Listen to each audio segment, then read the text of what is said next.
بسم اللہ الرحمن الرحیم۔ السلام علیکم۔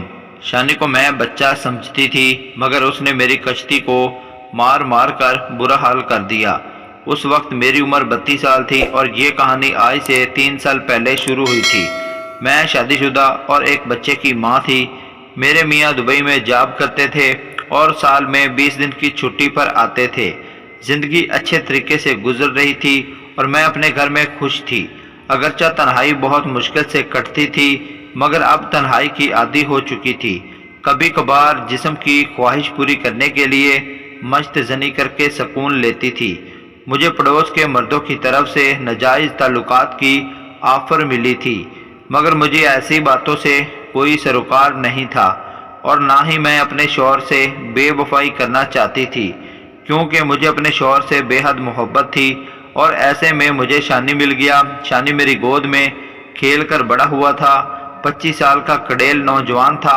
شانی میری آنکھوں کے سامنے ہی جوان ہوا تھا اور میری بہت عزت و احترام کرتا تھا، اور میں بھی اسے خالہ بھانجے کی محبت سے دیکھتی تھی، اگرچہ وہ میرا سگا بھانجا نہیں تھا، مگر میرے سمیت پورے خاندان کا لاڈلا بچہ تھا۔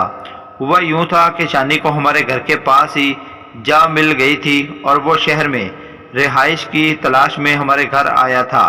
میرے میاں پہلے ہی پریشان تھے، انہیں میرے اکیلے رہنے کی وجہ سے بڑی مشکلات کا اندازہ تھا۔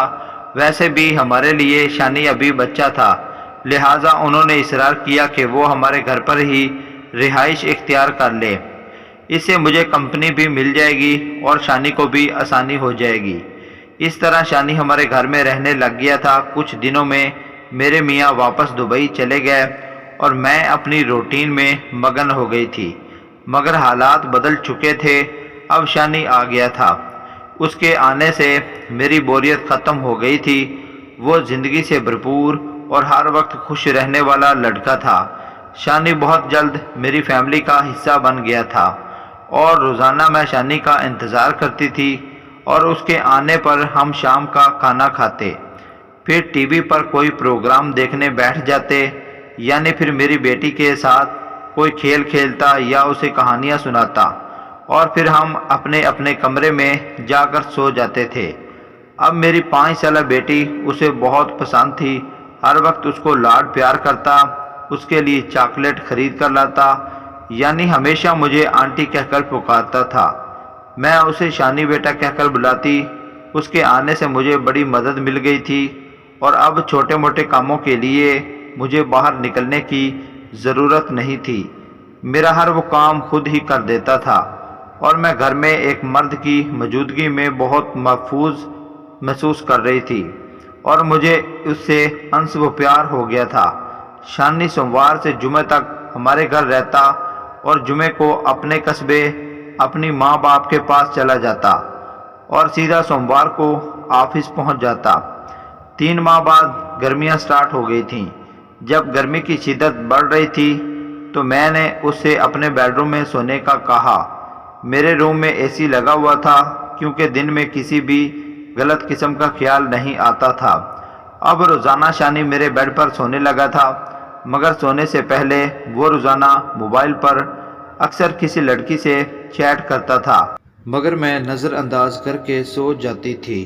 پھر میں نے ایک دفعہ پوچھا تو شرما کر بولا، خالہ میں نے گرل فرینڈ بنائی ہوئی ہے، اس کا نام صوبیہ ہے، آفس میں کام کرتی ہے، وہ بہت نوجوان خوبصورت لڑکی ہے۔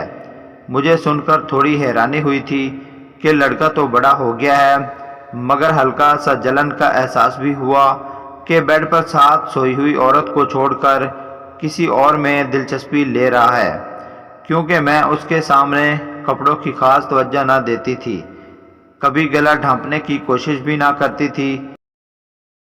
مجھے کھلے گلے کی قمیض بہت پسند تھی، جس میں بغیر دوپٹے کے چھاتیاں صاف نظر آتی تھیں، اور شانی کے سامنے میں نے دوپٹے کا کبھی تکلف بھی نہیں کیا تھا۔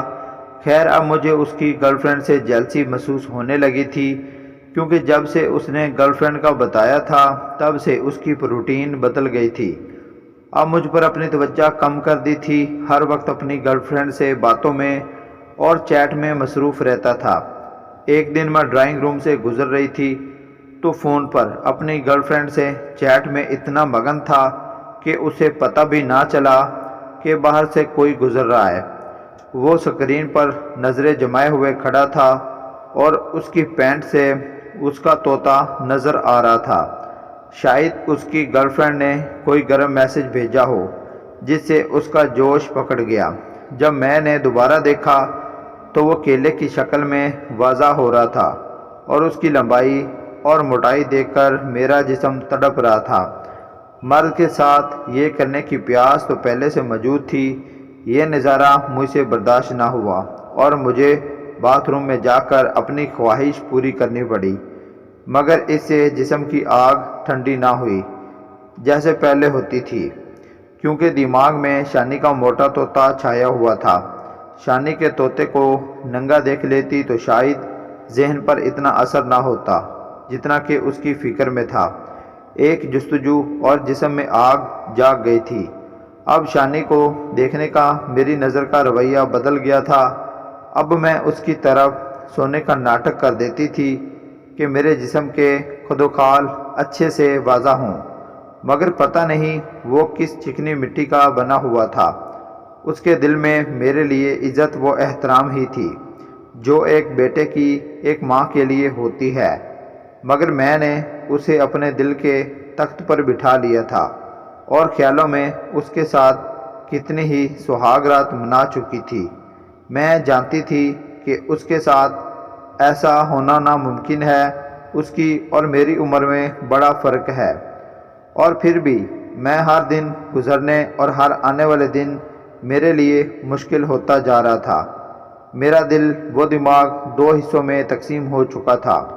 ایک حصہ شوہر سے وفا کا تھا اور دوسرا حصہ جوان جسم کے ساتھ آرزو کرتا کہ میں دور ہوں، پر میں بری طرح پھنس چکی ہوں۔